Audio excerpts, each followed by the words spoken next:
moving as easily and smoothly as a ghost in the clear moonlight. That's how a March 1886 newspaper article described trolley cars of the Lightning Route in Montgomery. Few people realize Montgomery was the first city in the Western Hemisphere to have electric trolleys in service. Today, the Lightning Route Centennial Committee, led by Union Station developer Jim Wilson, briefed civic leaders on their plans to study the feasibility of reinstating trolley service in the city.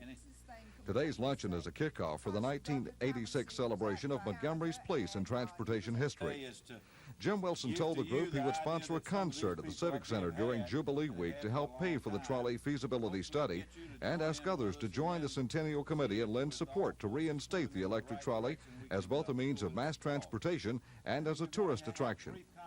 If results of the study are positive, it may not be many years before residents and visitors will be able to slip back in time, pretend they're living in the 1800s, and enjoy a nostalgic ride up Dexter Avenue on the Lightning Route. Mac Carmack, WSFA TV News.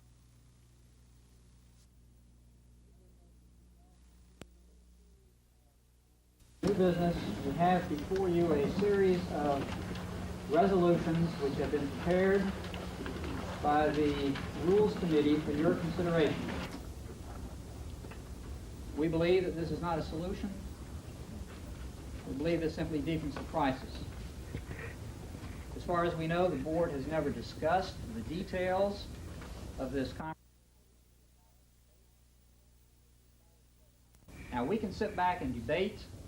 We can sit back and say, I'm not sure whether we should take this action.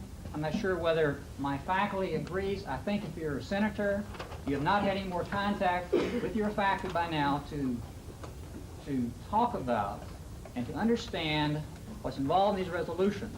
And I'm not sure you're doing your job as a senator. We are not in normal times. We are in a crisis situation, whether you want to recognize it or not. Basically, the program calls for a crop swap. That is, the government will pay farmers in terms of surplus commodities in turn for them taking land out of production. Now, this will affect primarily corn, wheat, and cotton farmers in our state. This new PIK program will call for an additional 10 to 30% reduction in acres. The amount of compensation that farmers will receive is not known at this point, but it will be something less than a bushel for a bushel swap. Now, another option would allow farmers to bid for the right to take all of their acreage out of production. In their bids, the farmers would specify how much of the commodity they would want from the government in return for leaving all their land idled. And then it would operate on a low bid basis.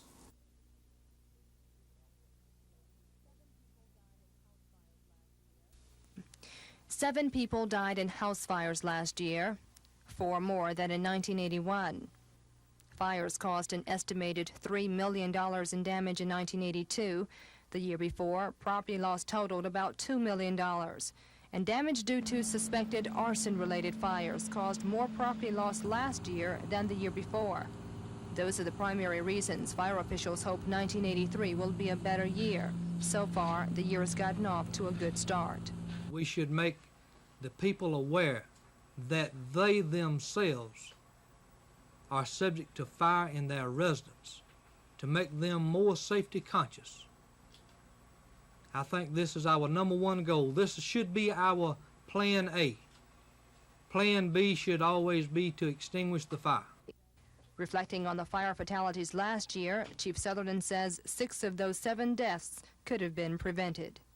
And I credit this to apathy. And we certainly realize that we've got to do a better job on fire safety education in the city of Montgomery. And arson-related fires continue to plague fire investigators. That story tonight at 10. Kim Davis, WSFA TV News. Governor-elect George Wallace has tried to exercise some influence in the organization of the two chambers, but in the Senate, Mr. Wallace had backed Selma Senator Earl Goodwin for the second highest job of President pro tem, but Mr. Goodwin surprised many when he took the microphone and withdrew his name from consideration. That left the way clear for Lieutenant Governor-elect Bill Baxley's choice, Senator John Teague of Childersburg, to win the position by acclamation. The President pro tem is the third in line of succession to the governor. Over in the House, Governor-elect Wallace's influence went virtually without opposition. Representative Tom Drake of Coleman was elected Speaker of the House without opposition. Representative Roy Johnson was chosen Speaker pro tem with minor opposition from Representative Tom Reed of Tuskegee. Mr. Reed only picked up 4 votes. The majority of the Black House members chose to show their unity with the Wallace-backed leadership by voting for them. The controversial pay raise issue was never brought up, but more time remains in the organizational and other sessions. The session will continue tomorrow when the House finds out who will ascend into the House leadership through the various House committee appointments. Chris Grimshaw, WSFA TV News at the Capitol.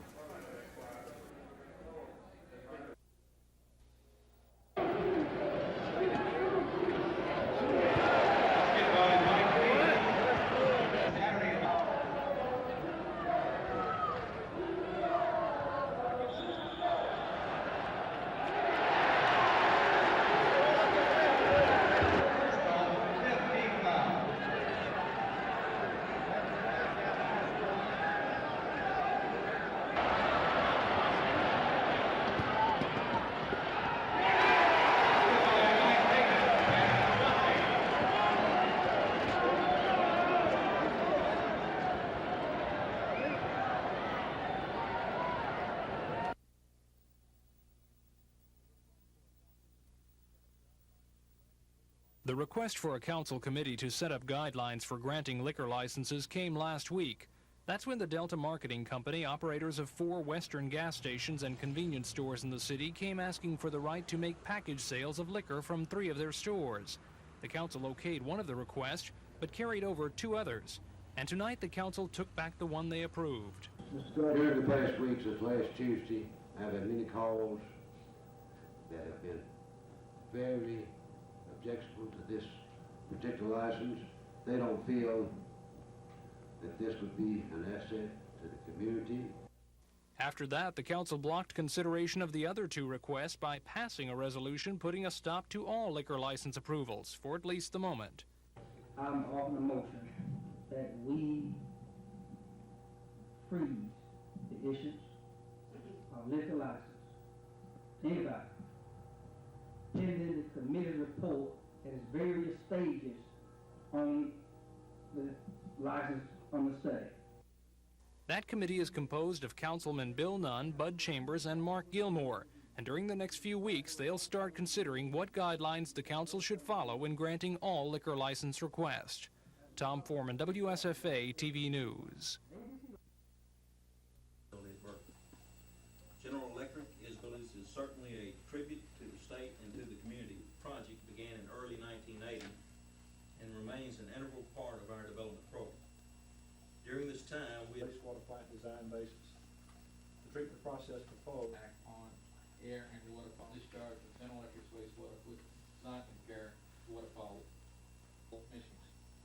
General Electric's commitment to set examples high temperatures in furnaces, incinerators, and electric, and this can be proven by WSFA, as well as for passive uptake, dead organisms, both inorganic and organic. So I have are low, but your question, I guess, is that low enough since acid rain is becoming a more site. The GE does plan, as I understand it, to bury on site its waste material, and the responsibility for safety is now, according to the EP.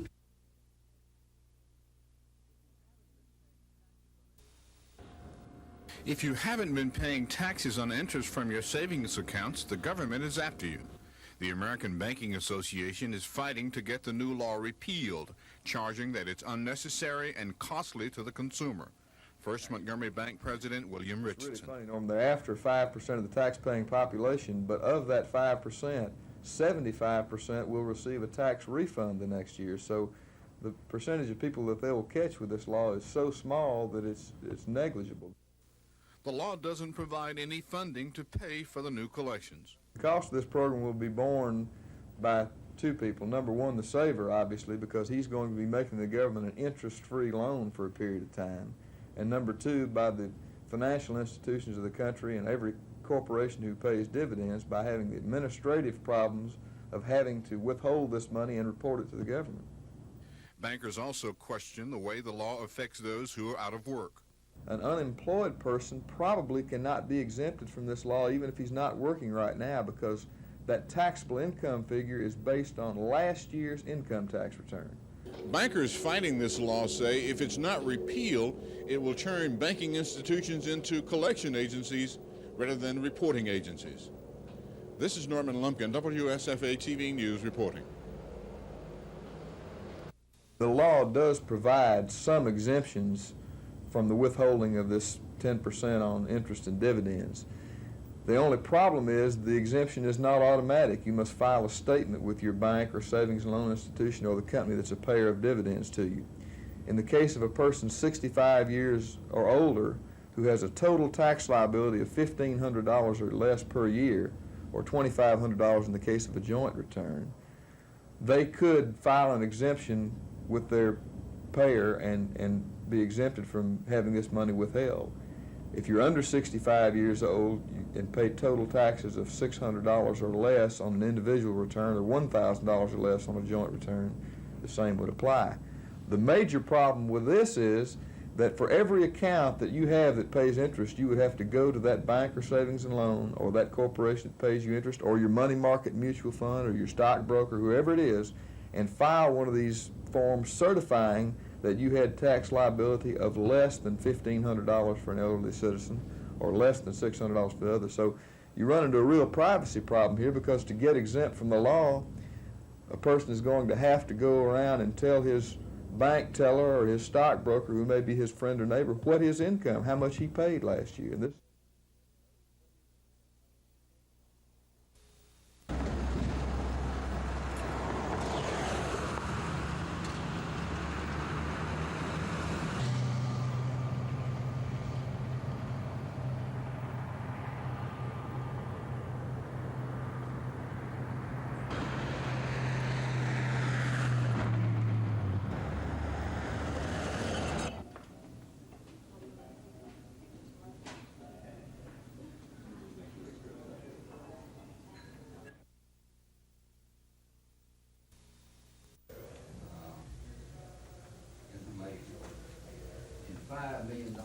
We must go that way. I think I would ask for several things to be considered. Number one, I think we open the door for any community in the state to say, let's get in on this reduced wanting to delay and wanting to do this. Just as a quick example, in North Mobile County, we're going to have to build an office. We've got to purchase some property. We're going to do and what access charges will do. And I don't have any of those figures, and any of the figures we've talked about before this commission. And we have to be talking about something as an annual figure and how it was going to be adjusted. Cost of capital. Now, this is initial capital requirement impact, which it would include the central office equipment and the building only. About 2.4 million. Arson-related fires continue to plague fire investigators. Last year, the arson squad investigated 104 suspected arson fires. The report shows 26 people were arrested, 6 were indicted, and 7 were convicted. The arson squad investigated the fire at the historic Knox Manor in November.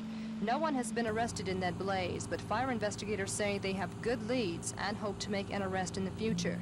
The reward leading to an arrest and conviction now stands at $3,500.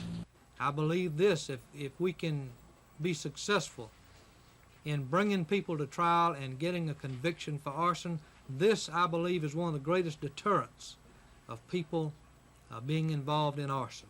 Also last year, 7 people died in house fires, but Chief Sutherland says the real tragedy is that the deaths could have been prevented. It is my professional belief that 6 of these deaths could have been prevented had there been smoke detectors or heat detectors, or in general, let's say, early warning devices of some nature in that particular residence. That's the fire department's goal this year, to educate the public about fire safety, to help keep down the number of fire fatalities and fires in Montgomery. Kim Davis, WSFA TV News. I would like to encourage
so many people say, well, what do y'all do to stay in condition? And this is just a way to tell them. And tell them they have. Record stores around the world selling the Dallas Cowboys' latest phenomenon, the Cheerleaders Exercise Record.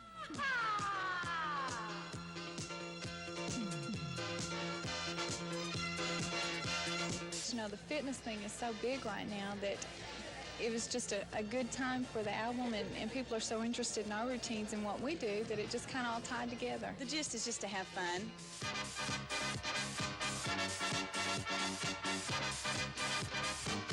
They're trying to sell something, they know that, but they're really more than anything wanting the audience to like them. Cream of the crop at the top of the heap. Touchdown! Come on, come through.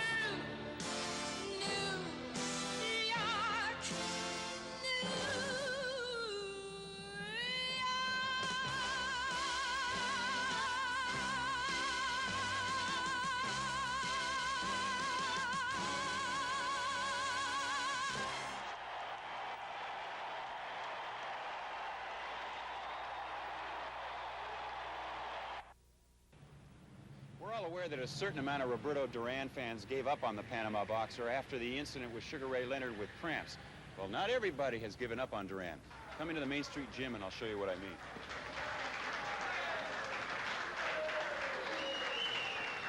Duran has been packing the gym with his supporters ever since he arrived 2 weeks ago in preparation for his January 29th bout with Pepino Cuevas. Duran told me some of his fans keep reminding him of the fight with Sugar Ray Leonard. Bueno, es que la gente a mí me ha juzgado por una pelea, me ha caído encima por el resto de, no he dicho, el resto de mi vida. But everybody that paid a buck to watch Duran work out today supported his comeback. Oh, yeah, I still like him, yeah, quite a bit. That's what I'm here for, really. I want to see him. My opinion of him hasn't changed at all, because he is one of the greatest fighters that we ever had. Sometimes a guy just can't get himself up for those fights. I think he's still got some real good career ahead of him. Well, they're all for him yet. It all says that he will win. He's still a great fighter. Duran's corner insists he's strong and ready for Cuevas in 30 days. The former champ is sparring 6 to 9 rounds nearly every day. I wonder if he's in a mood to speak a little bit of English today. Okay. Listen, everybody, people that watch TV, come to the fight. Me very good shape. Don't worry, I win me to Pepino. Me is strong now. That's right. Thank you. That's right. I recognize the gentleman. The representatives passed a number of congratulatory resolutions while waiting for House Speaker Tom Drake to announce his committee appointments. When the list came out, the members flocked down to the front to find out where they were assigned. The chairmanship of the powerful Ways and Means Committee went to Representative Tom Coburn, a strong labor and Governor-elect George Wallace advocate. The vice chairmanship went to Alabama Education Association supporter Jimmy Holley. The chairmanship of another powerful committee, Rules, went to John Casey, a longtime friend of Speaker Drake. Casey was the man who nominated Mr. Drake for the Speaker's post yesterday. Black House members say the commitment made by the incoming Wallace administration was upheld. Blacks received chairman positions to 4 committees, including Montgomery's Charles Langford, who will chair the important Judiciary Committee. Blacks were also assigned to 4 vice chairmanships. And the Alabama Education Association picked up some strength as a number of its supporters won chairmanships of other committees. The power of chairmanships falls in controlling the flow of legislation through the committees. There was little action in the Senate as they waited until next week to find out who Lieutenant Governor-elect Bill Baxley is assigned to their committee positions. Both houses anticipated a joint session today to hear from outgoing Governor Fob James, but Governor James, who didn't learn that he would be invited to address them until late last week, declined the invitation and said he would provide each member with a written statement on his 4 years in office. Both houses have adjourned until next week when they'll reconvene to hear an address from incoming Governor George Wallace. Chris Grimshaw, WSFA TV News at the Capitol. Resolution, I'd like read, please.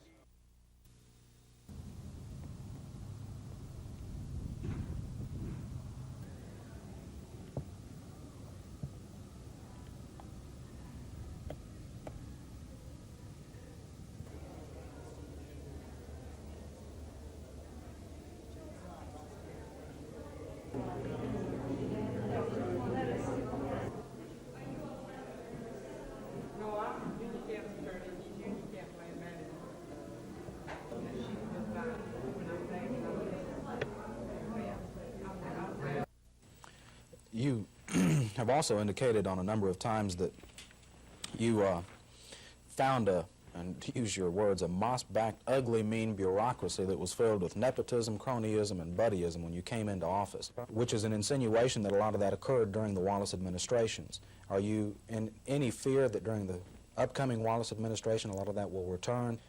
No, I don't think you'll always have some politics, but I believe that in every case where we could, we exposed it for what it was, called the shots exactly like they were. You're saying the same public awareness that will eventually bring about these reforms will keep the state from backtracking into days of cronyism and buddyism? Yeah, and this is the thing, you know, you say 15 or 20 years and you point to George Wallace. I think it's a thing that started before that. I think it's a thing that came into being probably in the late 50s, not only in Alabama but nationally. And I think his government in this country received unprecedented amounts of money and became involved in many ways in the economics of the country, that the opportunity was there. And in the days of high growth, that opportunity became a great temptation.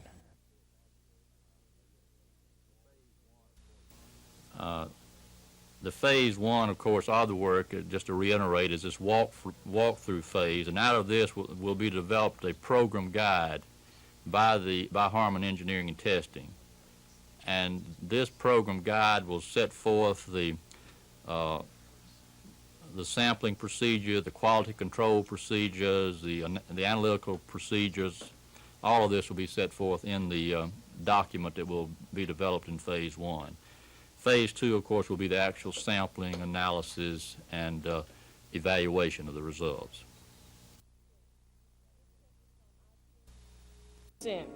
This check is from our student body. To go along with what Tanya has said, it is an honor for me to represent Washington Public School. Because anytime there's a crisis, people usually and generally come together. And that is exactly what has happened in this community. And I think that it's marvelous. If this spirit existed always, many of the problems that we have within our world would not exist. We also present a check in the amount of $195 from the students. When we were out of school and other boys and girls in other counties were in, that made me feel a little bad. I hope our schools don't have to close down.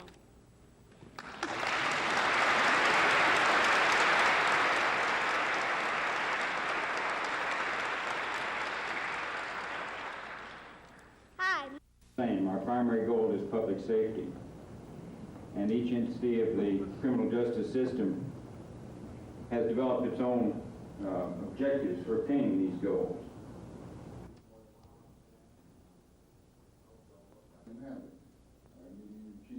About 5,800 inmates in the system. Right now, we're at the Class 2 for a period of 4 months.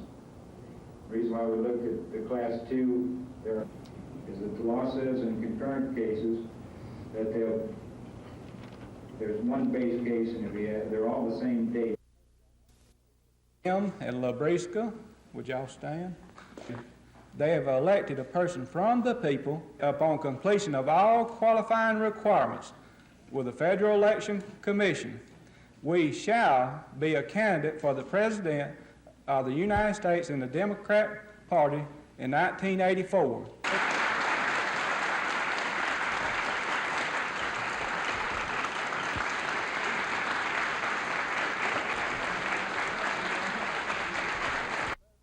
The opportunity of holding someday the President of the United States. Therefore, any help that you could give us would be greatly appreciated. And we'd like to introduce their family to you at Labriska. Would y'all stand? Therefore, I'm here today to solicit your prayers. And secondly, we are serious about the matter of the presidency of the United States. We're not only serious, but we're confident that we can be elected President of the United States. I would like to point out about the same time period prior to the 1976 elections, they were referring to Jimmy Carter as Jimmy Who, and Jimmy Who went on to be president, and Gerald Willis intends to do the same thing.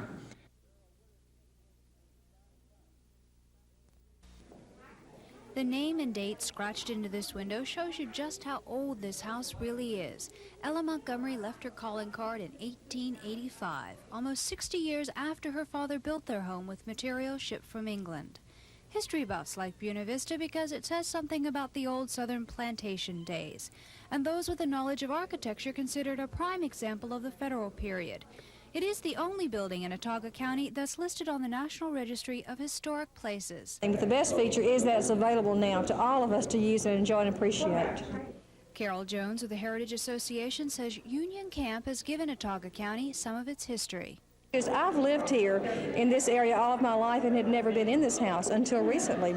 Therefore, I think there's so many others like me who've not seen it and who would like to enjoy it and appreciate it. So all of us now can use it. The Heritage Association now becomes the caretaker of this slice of history, and the public can borrow a little of it for parties, receptions, and other social functions. Susan Silvernail, WSFA TV News.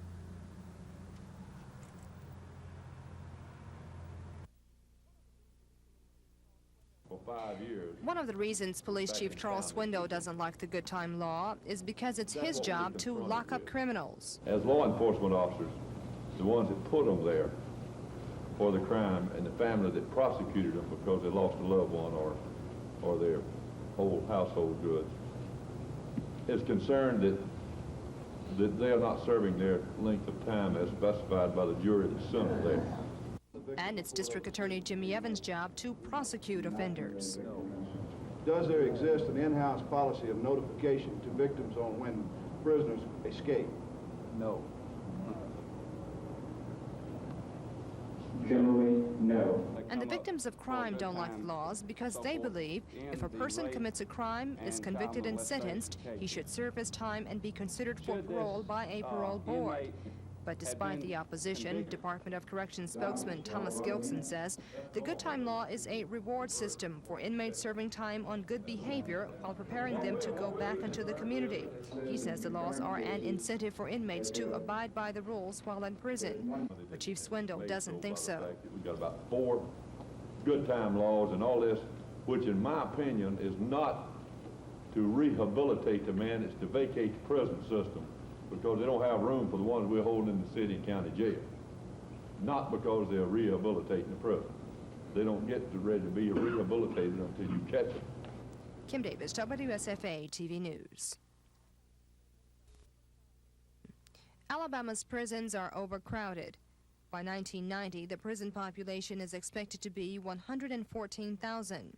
That's why Department of Corrections spokesman Thomas Gilson thinks the good time law is a good idea, because he says it gives some inmates an incentive to be released on good behavior. Police Chief Charles Swindoll disagrees.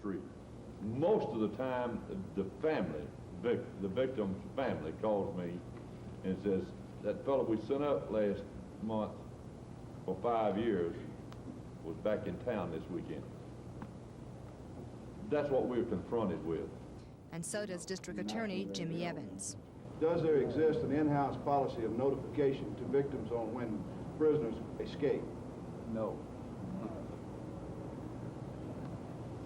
Generally, no.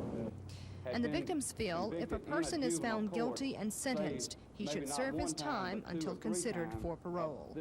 Kim Davis, WSFA TV News. Confidence, and so I would like to.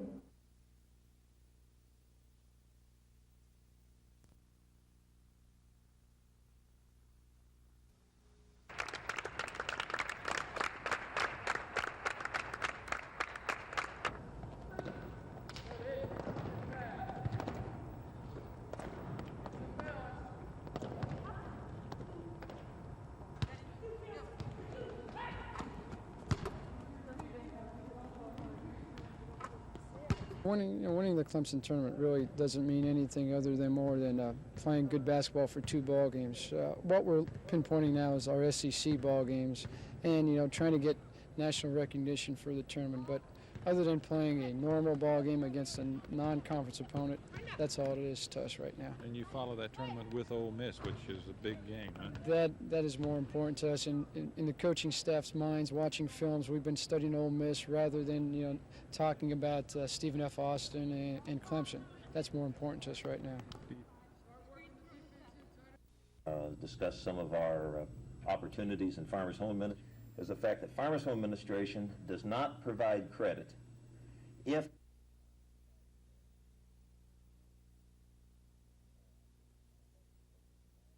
loans for business and industrial purposes. And it's from that fact, from that part of most of our statutes, that we get the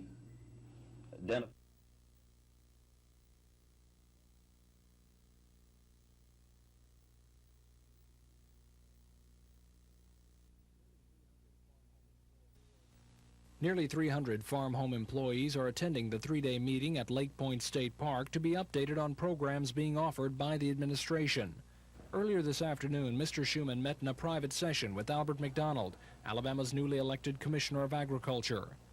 Afterward, Mr. Schuman spoke to reporters about some things the federal government is already planning to help farmers, among them lower interest rates on farm home loans to start later this month, and the renewal of an old idea. The Payment in Kind program allows a farmer that wants to participate in the program to receive actual grain or actual commodities from the government for dramatically reducing the number of acres that he chooses to plant in 1983.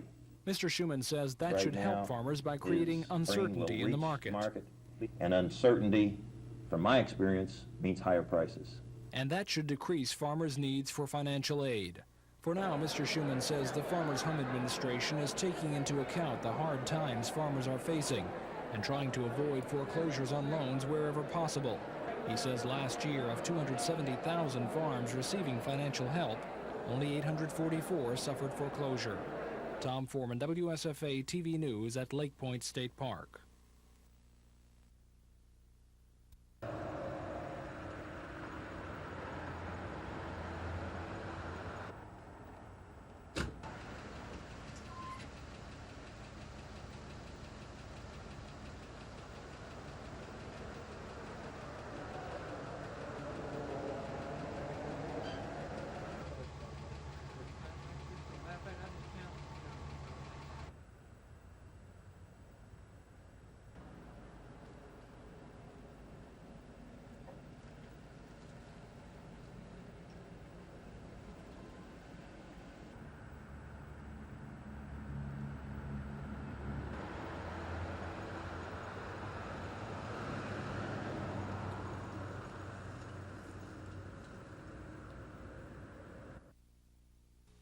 To those which might fire again, you can't hit them. The accuracy of the submarine and it would be called launch on warning. But this is where we were as much what I told you about the 95-20. Okay, you're the president. People are unknowingly unwittingly and at great harm to the interests of the United States, pushing a movement which is counter to our interests, counter to the president's policy, and the #1 priority of the Soviet Union in its written determination to take over the world.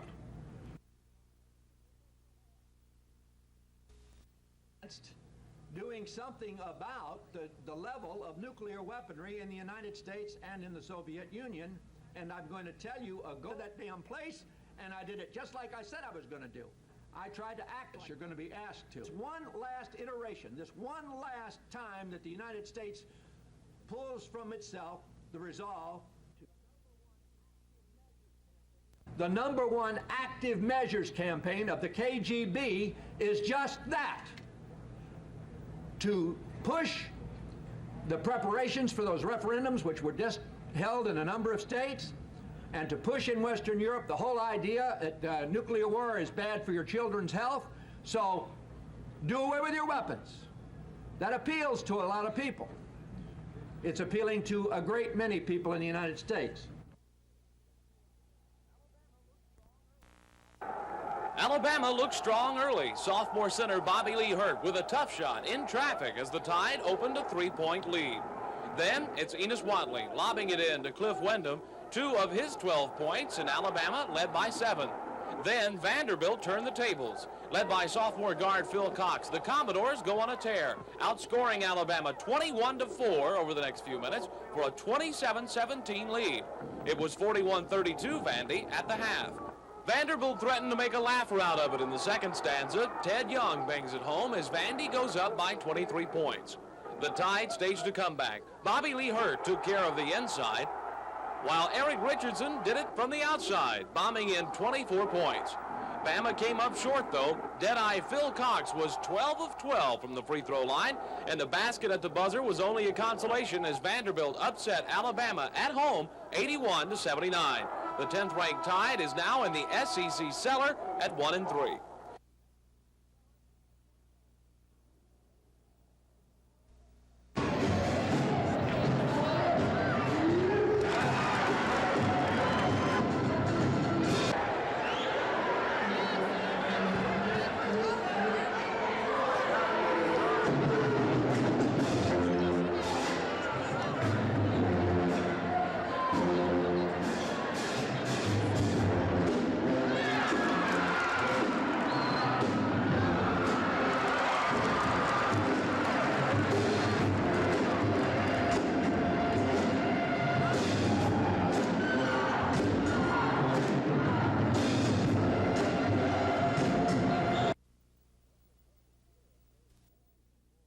What they did, they exempted from proration the money that they pay defense lawyers for indigent counsel fees. Those have been exempted. And what they're saying is we can't exempt those because there's a constitutional duty to appoint counsel for criminals who can't afford to hire a lawyer. Therefore, we cannot exempt that from, we cannot prorate that money because that's a constitutional duty and requirement of the courts. But they're saying at the same time we can prorate the assistant DA's salaries because they're not constitutional officers, and the right to prosecute is not a constitutional right. And the right for a citizen to have prosecution is not a constitutional right, and that's just simply hogwash.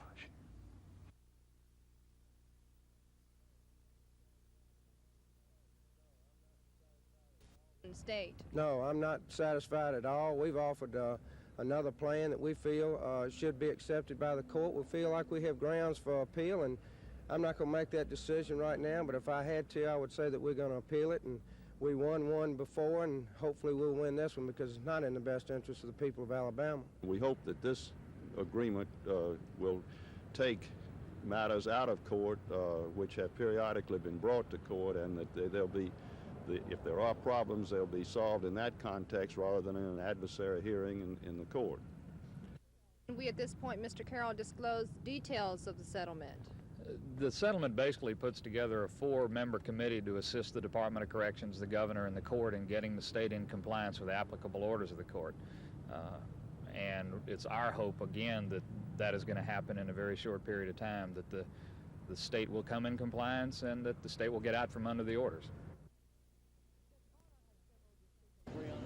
Judge Varner had several decisions to make today. The judge had to decide if the proposed settlement negotiated between attorneys for Governor James and the inmates will work. He says he thinks it will. But before making the decision, Judge Varner told all three parties he had to consider whether Governor James and other state defendants should be fined or sent to jail for not fully complying with federal court orders. Judge Varner knows about 12,000 inmates are still being confined in county jails. But he says the state has made great strides in complying with those orders. So he says jailing the governor and prison commissioner Joe Hopper would not solve the problem.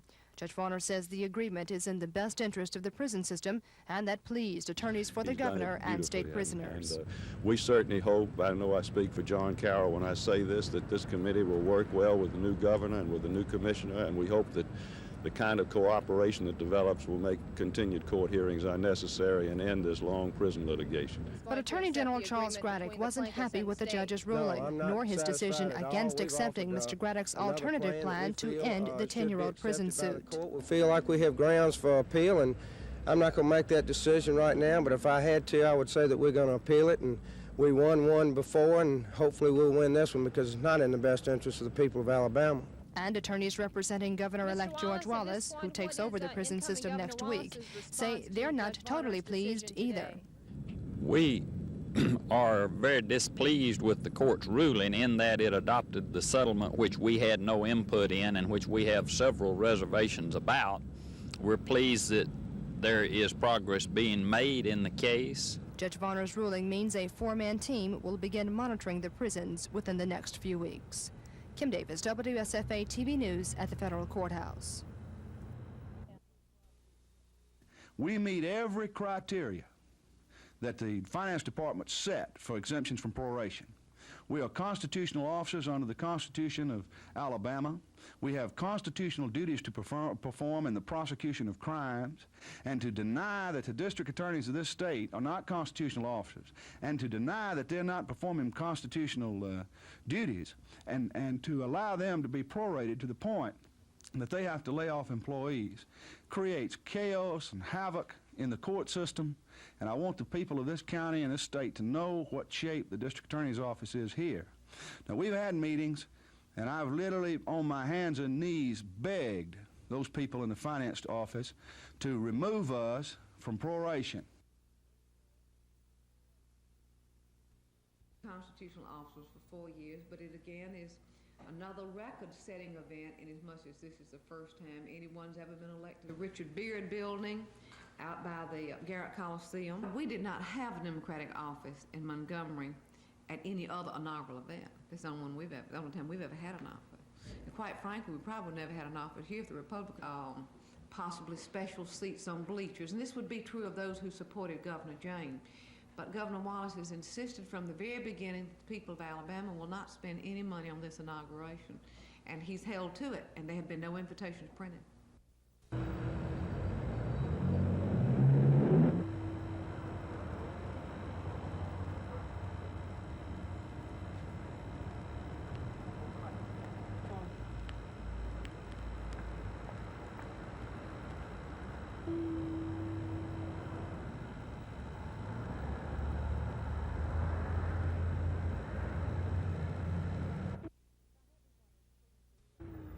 Not everyone is pleased with Judge Varner's decision.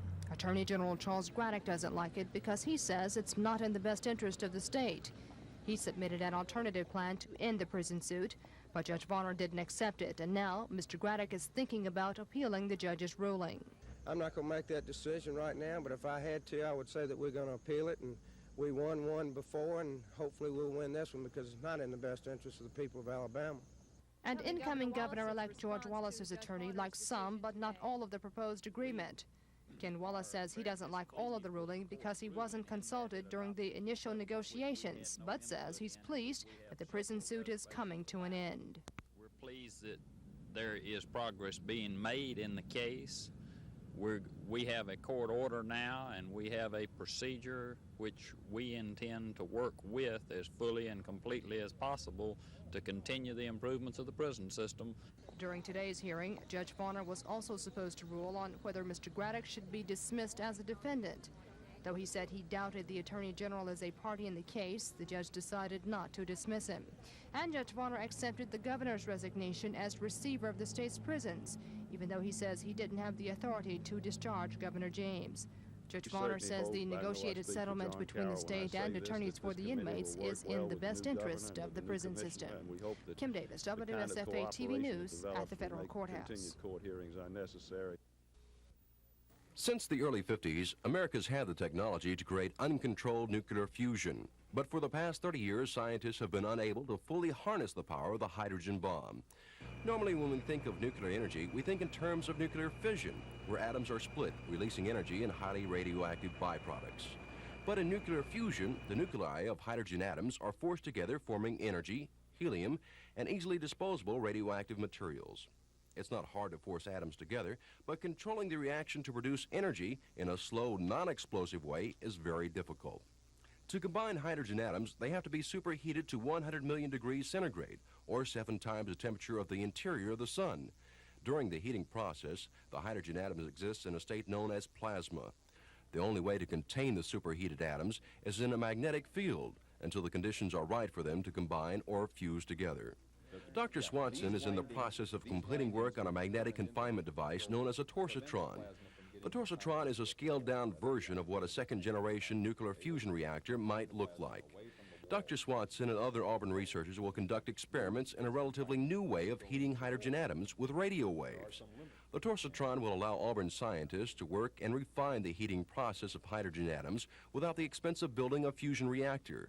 Auburn physicist Dr. Alan Glasser says the fusion reactor is the answer to our energy problems. Dr. Glasser says the fusion reactor would be able to turn atoms found in water into energy safely and without a great deal of radioactive waste. The problem is now technology. It currently takes more energy to create nuclear fusion than the amount of energy created by the process. Auburn scientists hope that the experiments run with the torsatron will lead to some breakthroughs in the field of nuclear fusion.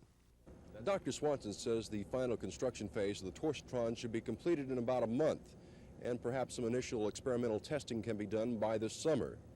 Don Phelps, WSFA TV News, Auburn University. You complain that special interests are one of the greatest obstacles in the state.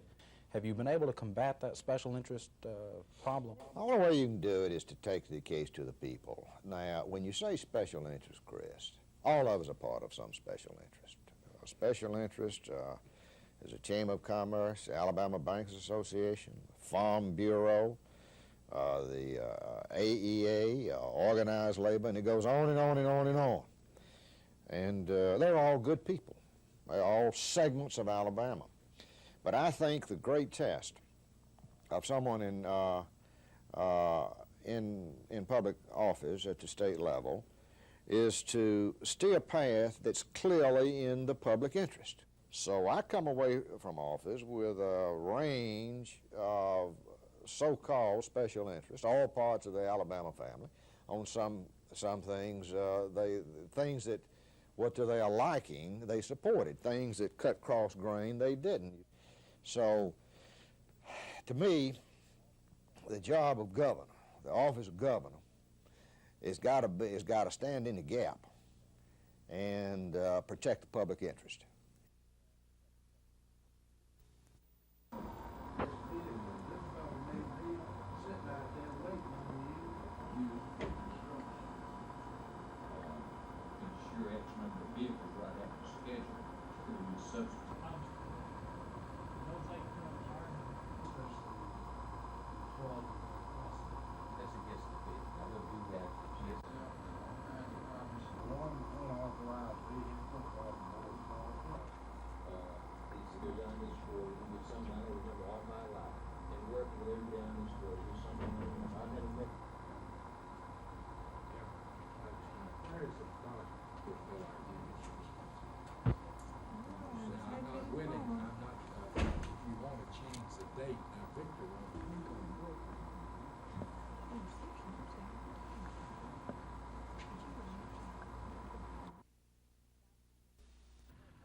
About 60 students of Trenholm State Technical College are building a solar greenhouse. Takes the usual amount of nails, wood, and patience, but with a few extras like these barrels, the greenhouse will help heat the school building.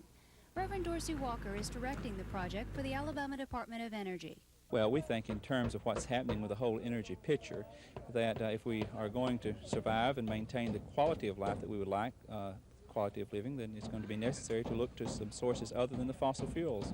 Reverend Walker says he wants to teach the students some job skills, but he really hopes to make believers out of them. And then that they will be able to utilize some of these principles if they should build their own homes, or if they want to renovate an older home, that they can incorporate some of the things they learned there. This is the beginning, and then I'm going to build one for myself. So, yeah, it has, the benefits are tenfold.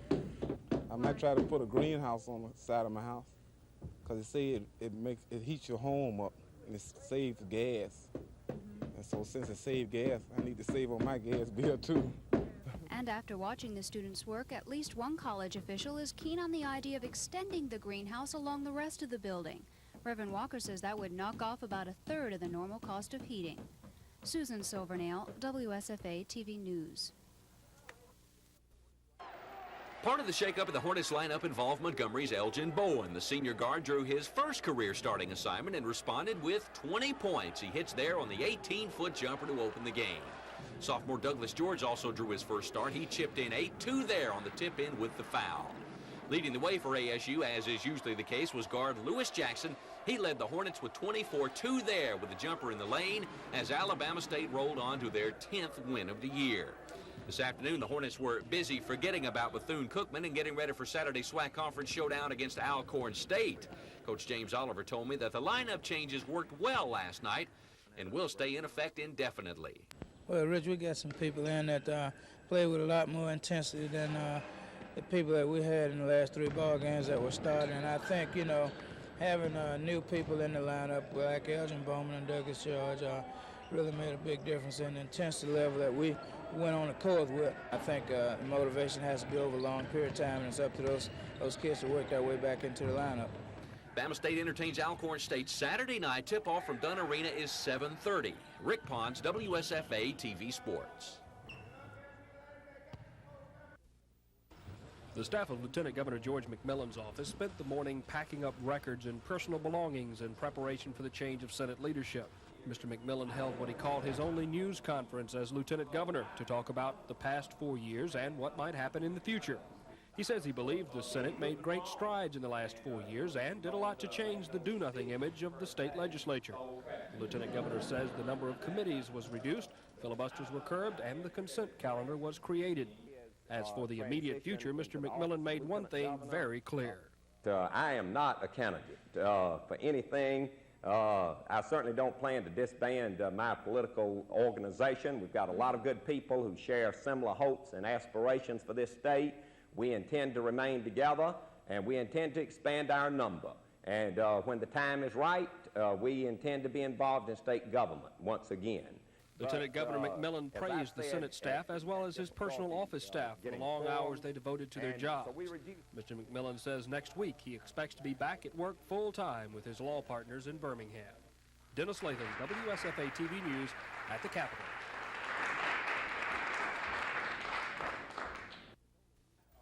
At what he called his only news conference as Lieutenant Governor, Mr. McMillan announced that he's not accepting $72,000 in expense money he's authorized. He said it wouldn't feel right taking the money.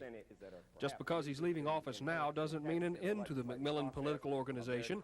The Lieutenant Governor says he'll keep his organization intact, and when the time is right, he intends to be involved in state government once again. But now, he's not a candidate for any office. Mr. McMillan also ruled out any involvement with the Wallace administration or races for federal offices in 1984. The Lieutenant Governor says when he returns to private life, he'll go back to a full-time job as a partner in a Birmingham law firm. Dennis Latham, WSFA TV News at the Capitol. In other words, someone who doesn't make an awful lot of local calls each month, doesn't stay on the phone for a long period of time, can save money by subscribing to measured service.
The something new was flown in this afternoon all the way from Spain.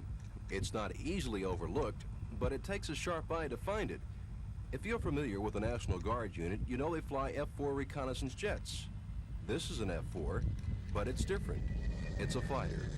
The 187th received its first 2 fighters this afternoon as part of a transition from a reconnaissance group to a combat fighter group. While the old F-4s carried cameras, the new jets will carry machine guns, bombs, and missiles. The jets are nearly identical, with the exception of the nose. The new fighters have a shorter, more rounded nose. Major Scott Mays, who's flown both types of F-4s, says the nose will make a little difference in the way the craft handles. That because the F-4C is a little bit more pointy on the front, it goes a little bit faster and accelerates a little bit quicker, but the F-4D, once it gets going, it can go just as fast, but that's the main difference. The jets that arrived today will give the maintenance crews a chance to get hands-on training on the new fighters. The National Guard officials hope to receive the rest of the 20-jet squadron from an active Air Force group in Spain before the end of June. Don Phelps, WSFA TV News. Obviously we don't. These hands are reaching out for the unemployed in the Tri-County area. If you don't have a job and your unemployment benefits have run out recently, the United Way wants to assist through Project Helping Hand. Helping Hand is a program that will be responsive to what Governor-elect George Wallace recently called for the private sector to reach out and help others that are less fortunate that we are in these hard and difficult times. Starting next Tuesday, Catholic Social Services will take applications for assistance by appointment only from 8:30 to 3:30 Monday through Friday. If you're selected, the United Way will pay up to $200 in services like rent, food, and utility bills, but it won't hand out cash. There's about $60,000 in the kitty now. That's enough to help about 300 people for the next 2 months, but the United Way wants to help more, so it's asking the community to voluntarily chip in and help them touch an unemployed person's life. Kim Davis, WSFA TV News. I wish we had the money that we could do it, but obviously we don't. So by make this type of statement, and I think it is in a response to that the private will be helped in the life program, or do you hope will be helped? Sister, how many would you say you could? We'll be interviewing many more than 300 individual people. We're trying to help, and while we realize we're not going to do much more than touch the surface, as Todd says, I wish we had the money that we could do it, but obviously we don't. So by knowing what the criteria is, we can save a lot of people from having. The decision by Mobile federal judge Brevard Hand does exactly what Governor James had hoped it would do: fly in the face of the U.S. Supreme Court's 1963 ban on prayer in public schools. I now read from Judge Hand's order. Governor James read the judge's ruling, which says the First Amendment protection from government establishing a religion doesn't apply to the states. This court's independent review of the relevant historical documents and its reading of the scholarly analysis convinces it that the United States Supreme Court has erred in its reading of history. Governor James called Judge Hand brilliant and courageous in making what he calls an historical ruling. But Ishmael Jaffrey, the self-described agnostic who filed the suit against the state's voluntary school prayer bill, says the ruling is like a shot from a loose cannon. Mr. Jaffrey says he'll appeal the ruling. Governor James, who leaves office Monday, hopes others will keep the ball rolling. I believe it's time for the President and the Justice Department to move in total support of Judge Hand's opinion.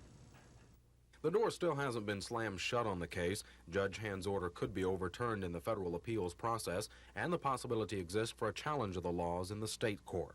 Chris Grimshaw, WSFA TV News at the Capitol.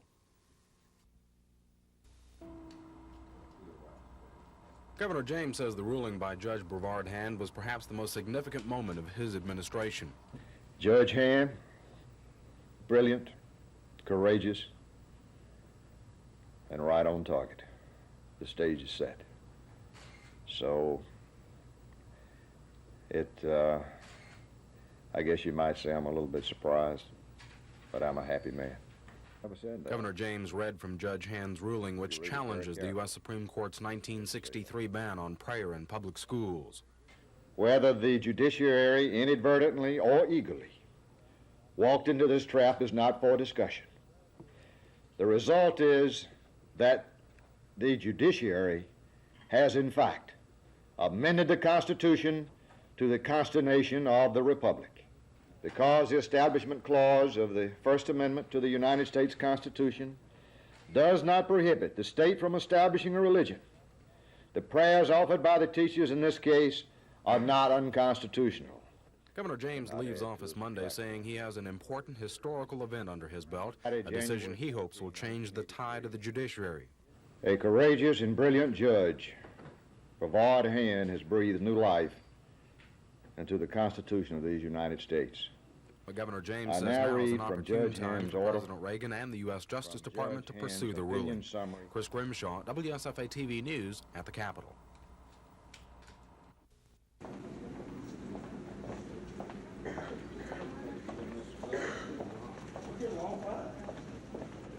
He has in the courtroom court.